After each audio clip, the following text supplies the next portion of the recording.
அடிப்படை தேவைகள் அப்படிங்கிறதுக்கு மேலே ஆடம்பர தேவைகள் எல்லாம் நிவர்த்தியாகும். அதே மாதிரி நிகழ்கால தேவை அப்படிங்கிறத விட எதிர்கால தேவைகள் எல்லாம் பூர்த்தியாகும். புதன் பகவான் சாதகமாக இருக்கிறதுனால மாணவர்களுக்கு படிப்பில் அதாவது இந்த காலத்தில் மாணவர்களுக்கு இதைப்படி அதைப்படி அப்படின்னு ஆலோசனை சொல்கிறோம் இல்லையா, அந்த மாதிரி ஆலோசனை சொல்லாமல் பெத்தவங்களோ மற்றவங்களோ ஆலோசனை சொல்லாமல் தன்னுடைய புத்தகத்தின் மீது மதிப்பு மரியாதை மிகுதியாகக்கூடிய ஆண்டாக இந்த தமிழ் புத்தாண்டு அமைய போகுது. படிப்பு என்ற விஷயத்தில் பிடிப்பு ஏற்படக்கூடிய பாக்கியம் தமிழ் புத்தாண்டில் அதிகமாக வந்துட்டு இருக்கும்.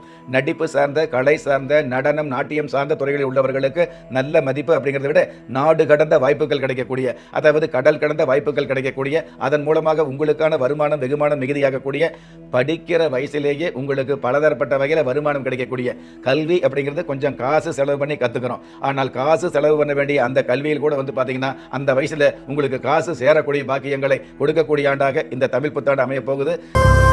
தீபஜோதியில் இல்லங்களிலும் உள்ளங்களிலும் பவித்திரம் பரவட்டும்.